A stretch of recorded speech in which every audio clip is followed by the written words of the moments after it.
La parole est à Monsieur Jacques-Marie Le Sian, rapporteur pour avis de la Commission de la Défense nationale et des Forces armées.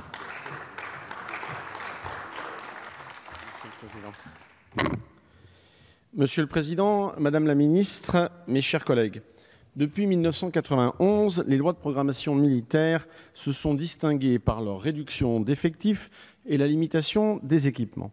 La loi de programmation militaire 2019-2025 a posé les jalons de la remontée en puissance de notre pays, l'objectif d'une autonomie stratégique, nationale et européenne pérenne, l'ambition 2030, a été affirmée.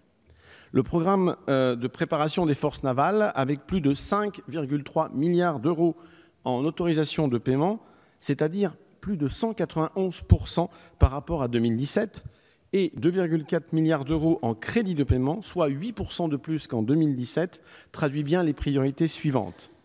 Le plan famille, consacré au personnel militaire et civil, le renouvellement accéléré de nos capacités opérationnelles, l'autonomie stratégique nationale et européenne, dans laquelle la France sera au cœur des coalitions.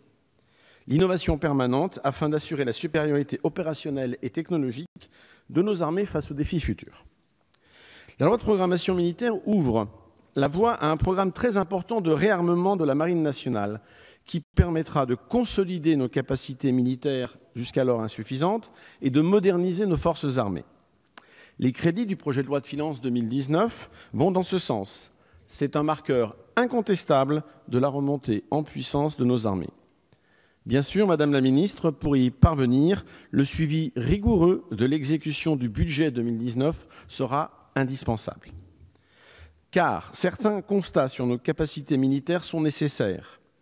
Un déséquilibre important persiste toujours entre les ressources et les activités de nos forces navales. Les réductions temporaires de capacité survenues ou prévisibles résultent d'investissements passés très insuffisants. Les infrastructures sont souvent encore non conformes. Sachez que la France est mobilisée sur tous les océans.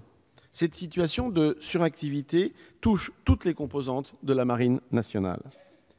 Mais les crédits pour 2019 s'inscrivent bien dans l'ambition de modernisation de nos forces navales. La loi de programmation militaire prend en compte la croissance des besoins de financement, notamment du maintien en conditions opérationnelles de la marine. Les autorisations d'engagement passent ainsi de 2 à 4,7 milliards d'euros. Ceci dit, la modernisation de nos forces navales ne doit pas être que capacitaire, elle doit aussi être humaine. Le véritable défi des ressources humaines est de fidéliser les recrues avec une nouvelle politique de rémunération des marins, notamment à travers une revalorisation des activités opérationnelles. Un dernier point, Madame la Ministre, vous avez annoncé lors du salon Euronaval le lancement d'une phase d'étude de 18 mois pour la construction d'un nouveau porte-avions. Vous savez combien je m'en réjouis. Je souhaite aborder maintenant la question de la guerre des mines.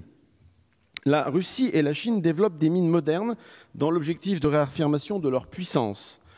Tandis que les Houthis du Yémen, par exemple, développent des mines rustiques à partir de réfrigérateurs. Si la France ne développe pas de nouvelles mines, la loi de programmation militaire planifie le renouvellement de nos capacités de guerre des mines.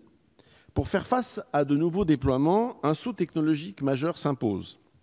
Le programme du système de lutte anti-mines du futur, SLAMF, repose sur la future commande de plusieurs modules de drones de guerre de mines. Il devra s'inspirer des innovations du programme actuel franco-britannique MMCM qui propose un système de systèmes. Cependant, laissez-moi formuler plusieurs points de vigilance concernant ce programme SLAMF. Il me semble que le calendrier fixé en application de la loi de programmation est très contraint. Deuxièmement, face à l'option ROV, les fameux Remotely Operated Vehicles, il existe des alternatives de type Mine Killer qui apparaissent beaucoup plus simples, plus éprouvées et plus robustes. Souvenons-nous que efficacité et sophistication ne font pas toujours bon ménage.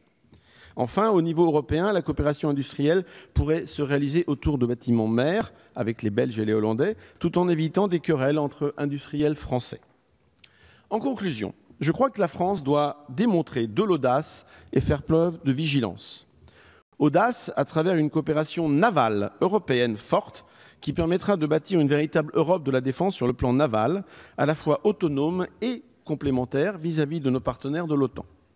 Vigilance, enfin, car nos forces navales actuelles sont le fruit d'années de sous-investissement dus aux précédentes lois de programmation militaire. J'ai en mémoire la phrase de Sénèque « Lorsqu'on ne sait pas vers quel port on navigue, aucun vent n'est bon ». La France, me semble-t-il, sait aujourd'hui dans quelle direction elle navigue. J'émets donc un avis favorable à ce budget 2019 pour la Marine nationale. Je vous remercie. Merci, monsieur le rapporteur. La parole est à